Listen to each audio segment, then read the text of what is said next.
As you heard, my name is Jen Briselli. I'm the VP of Experience Strategy and Service Design at MadPal, so I lead a team of strategists who work on figuring out a lot of the types of problems that we're talking about today. And I am joined by Kelly Lannan, and I'm going to give a little intro, but then I'm going to ask you to tell us what it is you do, because even when you read the title, Vice President, Young Investors, that can mean a lot of things, right? So I have a few questions too that we'll use to get the ball rolling, but I'm going to also ask all of you right now, just even when you hear the words young mindsets, what kind of questions does that invoke? Because I'd love to see those questions start showing up now. We don't want this to be a one-on-one conversation. We want this to be a one-on-one on 100 conversation. So the earlier we can start taking questions, the better. Yeah, and we just really like your voice, sir, in the back. Doesn't he have a great announcer voice? You talked and I was like, we need to get questions going, Jen, immediately. So Kelly is the Vice President of Young Investors for Personal Investing, a unit of Fidelity Investments. And in this role, Kelly's responsible for educating and inspiring young adults to get more engaged with their finances. Tough job, I'm sure. She has experience developing digital games and tools, visiting college campuses to educate students, leading teams through the creation of engaging financial resources, as well as lots of other interesting things. So before I ask a couple questions on this topic, what does that really mean? That's a good question. Now, first of all, I want to be honest with you guys. I never thought I would work in financial services. I don't know about anyone else. I was rereading my fifth grade yearbook a while ago, and I said at age 25, I would be a teacher, a rapper, and a mom. Not any of those happened. Thank God for all you people. I'm not going to start rapping. And also, like, why was I listening to rap music in fifth grade? Yeah, I don't know, Jen. So I got to ask my mom that. But yeah, so this is an industry that I never thought I'd be a part of because I thought you had to like math to be in financial services. I thought you had to be really good at numbers to be in financial services. Two things that I still don't really like and I've never been really good at. I went to a liberal arts school up in New York. I majored in history and political science. No offense to anyone else who majored in those, pretty darn fluffy.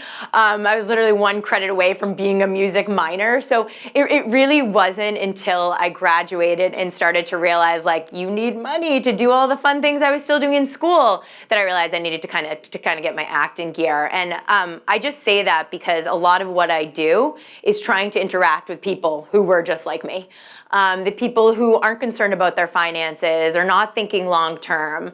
So I actually lead a team that's helped thinking through how can we create better products for this group? How can we do better with our marketing, with our design? How can we then measure that to see if we're being successful? And I also do a lot of speaking, specifically around education. So I really stand up in front of groups of students and tell my stories and honestly bash on myself a little bit in the hopes that people will learn from some of the mistakes that I share with them.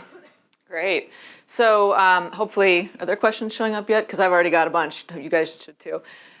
One thing I want to start by asking is, we talk about young mindsets. So I want to know what both those words mean. And I mean literally, what do we mean by young and what do we mean by mindset?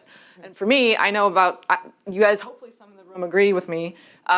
I find it a major pet peeve when people want to just refer to anybody that's young as a millennial, and usually in a derogatory way. And if the level of our understanding of that audience boils down to the fact that they all like avocado toast and aren't taking out mortgages, that's not going to be enough nuance to design good experiences for them or to actually provide value for them to become engaged as customers.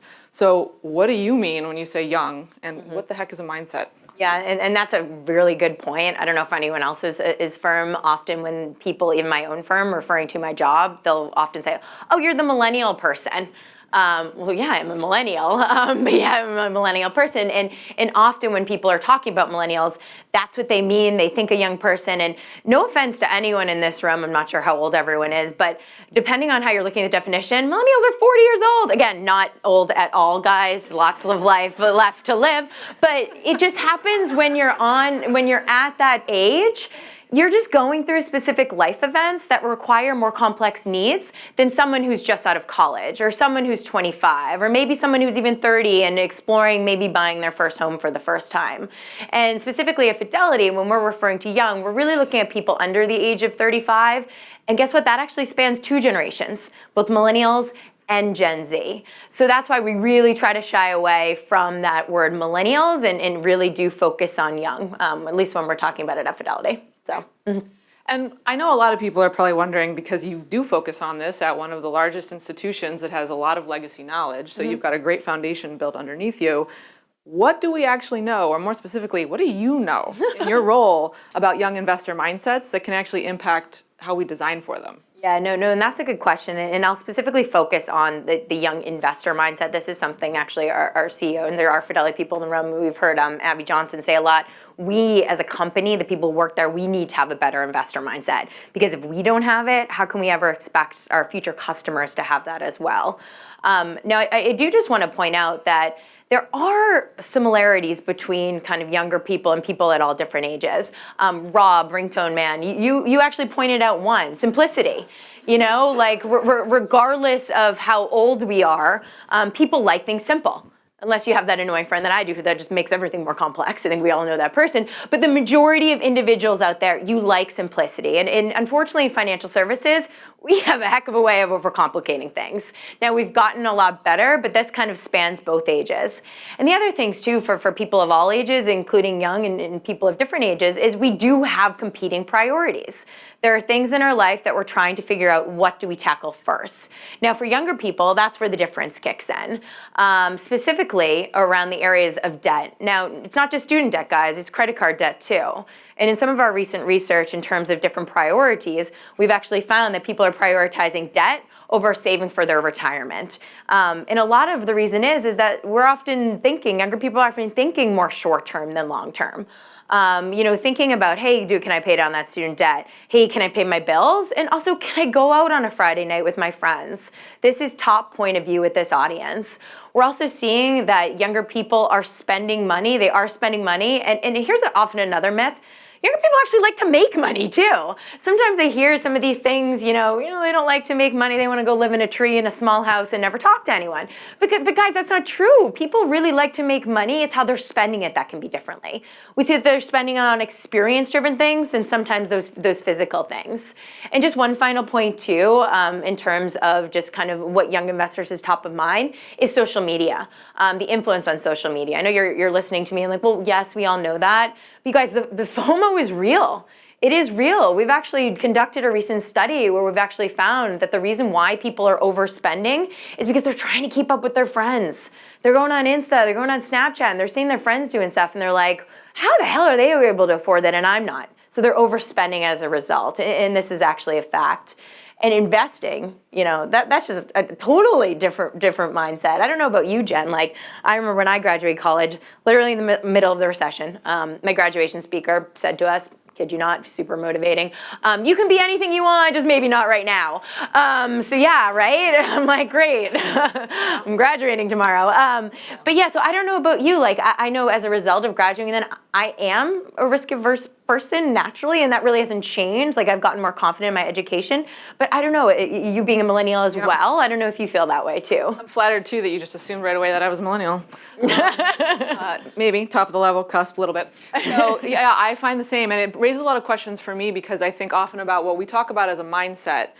We think about a behavioral archetype, or we think about a personality, or are we talking Myers-Briggs or the Enneagram or any of the millions of like other type of profiling systems out there? We want to use them in the same way so that we can figure out who is this person I am trying to, let's be frank, sell to, and figure out how to speak their language. But there's a lot more to it than just the individuals. There's the generational things that are going on. Those of us who graduated into a recession have a very different mindset than those of us who graduated prior to that into a world of plenty and excess. And knowing how to change what we're doing to meet the needs of the individuals as well as the large groups over time is pretty important. And they're different challenges, and they're hard, and you can't solve them the same way. And I don't have any great answers, but I was actually going to ask you, because we're kind of down this road, are there examples that you've seen of organizations, whether in the financial world or even outside, that do this well? And I ask because I think about how it's a hard line to walk. I am a person who, my eyes roll all the time. I see the way that organizations try to talk to me or to my cohort or my audience segmentation. And it's very obvious when there is somebody who gets it and who is part of my world, who is writing that messaging, or who is designing the experience for me, and I feel seen. And then there are the times where I'm like, okay, you don't get me at all. You are literally just doing this based on someone's profile of what a millennial or Gen Y or Gen Z person is like. And how do you do that? How do you maintain a sense of genuine integrity in the message, speak to somebody who isn't you or isn't part of your group, but somehow conveys that we understand what makes your generation tick and that your mindset is different than perhaps someone else's? Yeah. So that was a really long way of saying, yeah, big question there. I was trying to give you time to think. Who does it well? Who have you seen that you think does a good job? Yeah, and sticking to financial services, I think that in terms of what I'm looking at in my role and in who we want to look at is honestly a lot of the fintech competitors. Now, to be honest, I don't think anyone has quote unquote won, but what they have done is they have gotten a lot of the mind share of the next generation of investors, ranging from a Robinhood to an Acorns, even a Mint or a Digit. These are financial apps, and notice I say app. Mobile is very powerful. Sometimes at Fidelity, and folks over there know this, we have a lot of folks who are working in web at Fidelity, and we need to go thinking about mobile as well. I don't see anyone on their commute having their full laptop out sometimes. You have your phone on you. So I really love the idea of doing it on the go. So I think they've done a really good job, particularly around the mobile space. But what these apps have done is they've simplified the experience, which I can appreciate. Sometimes there's larger companies, and I think many of you guys work in them, it's very difficult for us to do, but they simplified it. Nowadays, what Robinhood first did with free trades, now we all know everything's free nowadays. Fidelity recently made our announcement last week. They just made trading free. There's a huge barrier and lack of clarity around fees if there's a minimum to enter into. And Robinhood helped break that barrier. That's just one barrier. You still have to get educated, of course, but they helped break that barrier. Acorns, they figured out a way, because we know that this generation likes to spend. You can continue to spend your money as is, but as you're spending your money, we're also taking some of that money aside and we're investing it for your future. So they figured out a way to both integrate both the short and the long term. Now, all these companies, where I see a company like Fidelity and other people in this room where we have a little bit more of a competitive advantage, is that your life does change from stage to stage. Now, while these companies are trying to figure out how can we go from younger and then, hey, now this person might need advice on mortgages, or hey, maybe this person needs to talk to a financial coach or something. Now, places like Fidelity, we have stuff like that, which is good. We just need to kind of figure out that end game and kind of lean into the models that I think a lot of these fintech startups have done a really good job of and do it better. Big yes to that. So let's take some questions, because it looks like there are some. And I can also see there's a message being typed to me there, but I can't read it. So we can start reading questions. Some beautifully voiced questions. Sure thing. How do you get young people to care about something they have so little control over? And I assume that's specifically around investing in the stock market. So I'm going to answer it in that lens. So what we're trying to do, and actually my team is developing something that is coming out in 2020 that is trying to do just that, is that oftentimes we actually have you open an account with us before you start a relationship with us. That's like Jen and I going on a first date, and we sit down and the first thing I ask you is like, Jen, give me your social security number. Yeah, you probably wouldn't give it to me, but that's sometimes how it works. So something that we're also trying to do is to shape investing, to shape that mindset, less about putting it into the stock market per se, but more about getting to achieve the goals that are important to you that aren't always around retirement. Another thing too that we often talk about is that often people say saving for retirement. And that's great, because investing is saving, in my opinion, but with a little muscle behind it. But we need to start to shape the mindset to investing in retirement. We recently did a study that showed 60% of millennials have some sort of brokerage account, have some sort of retirement account. Yet less than 10% consider themselves to be an investor. There's a huge gap in mind share. Just a quick poll of the room. How many people in this room have some sort of brokerage account, a 401k, an IRA, brokerage account? Okay, raise your hand. Now, keep them up if you consider yourself to be an investor. Okay. Few hands went down there, including my own. I don't always think of myself as an investor, but I'm doing it. I'm in the game. So how can we start to speak about investing in a way that understands to this audience? It is education, it is scenarios, it is trying to ensure people and use examples, but we're really trying to frame it in the context of the goals that mean the most to them, especially when there are so many uncertainties out there. Our next question, how do you tackle the lack of financial literacy with young investors? That's another really good question, and as I already explained, that is part of my job. So right now, I believe there's 14 states in our country that actually require students to take a financial literacy test, while they are in high school. That has to change.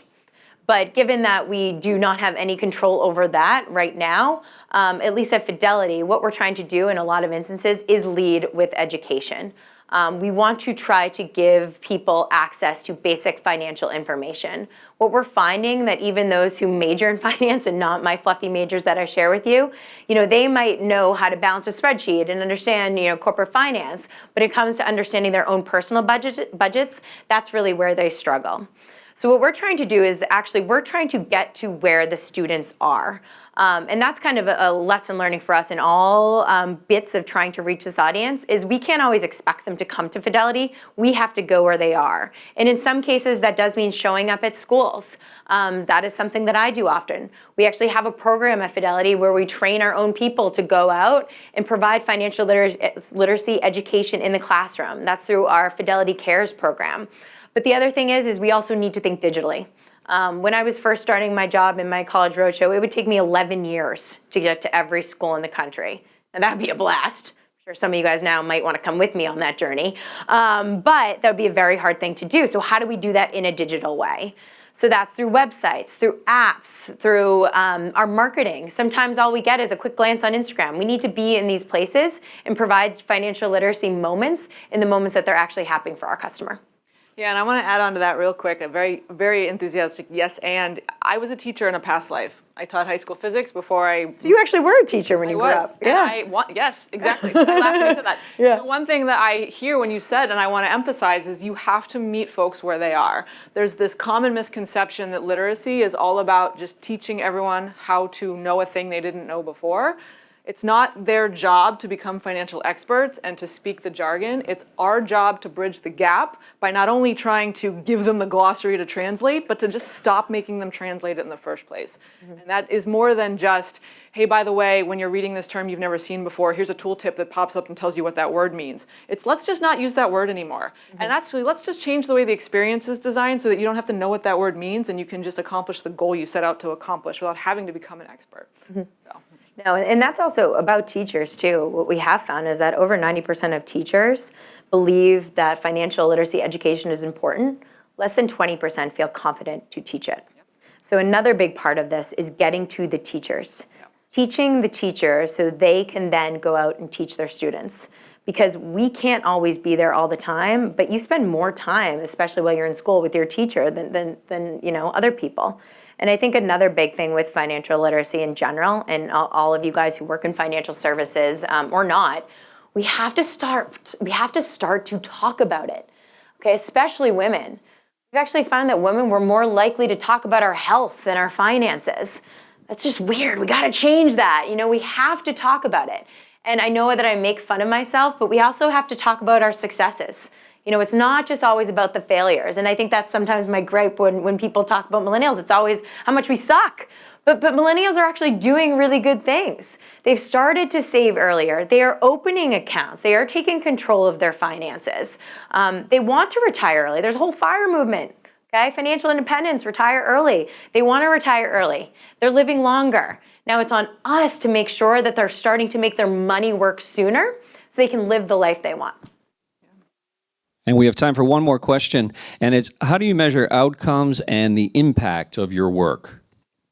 That's a good question. I get that question a lot as well. So in many ways, because I think that sometimes, I'll just use one example, and I'll be honest with you guys, it's really hard to measure ROI standing up in front of a group of 16-year-old students and if they're going to become a future customer of Fidelity.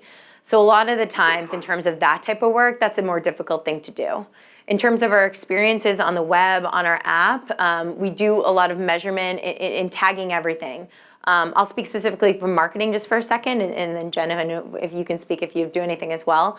But in terms of marketing, this isn't necessarily something new, but it is newer to Fidelity. We are exploring more digital channels to show up and market our work. So for example, before 2 years ago, we were never really on Instagram. We were never on Snapchat. We were never on Pinterest. We were just strictly Twitter and Facebook. And well, that's fine. We know, especially, Gen Z coming in, YouTube, for example. They're on YouTube more than anything else. Those YouTube personalities are their buddies. They actually think of them as their friends. We were never on YouTube before, so we're trying to show up in different channels. And one more way they're measuring that is actually partnering with different vendors that can help us do that. Because we don't always have to be able to do everything. And I think that's fine, but there's so many smart people, smart companies out there that are helping us measure, and we're not afraid to take advantage of that measurement and try to measure channel effectiveness. Yeah, I won't try to enrich that in any way. I'm just going to add a separate point, which is sometimes we struggle with the need for outcomes measurement, and we try to misapply it. It's one thing to measure behaviors, things that we can see happening in real life or on the web, where people click, what they're doing with their dollars. That's all very important and can guide. I liked earlier someone said not data driven, but data informed. But I think that was Andy, and I want to invoke Andy again too to say, beyond that though, sometimes it's less about being able to measure those really specific outcomes, and it's more about asking what's right for humanity. If I'm going to stand in a room full of high schoolers and try to help them become lifelong learners, I'm not going to see the output of that for a decade maybe, and I'll never be able to tie the dollars I spent on the hours I spent in that classroom to the investment or brokerage account that they opened up. But overall, if everybody in this room, if every one of your organizations, to whatever extent that they right now invest in any kind of efforts around education and literacy, if they increased that even a tiny little bit and looked at it more about how to create lifelong learners who can figure out what they need to on their own, imagine like the exponential level of impact that could have. Do that from a mindset of the type that Andy encouraged you this morning, not from how many dollars can I tie to it later. Is that it? All done? Time up? Okay. Thanks, Thank you, guys.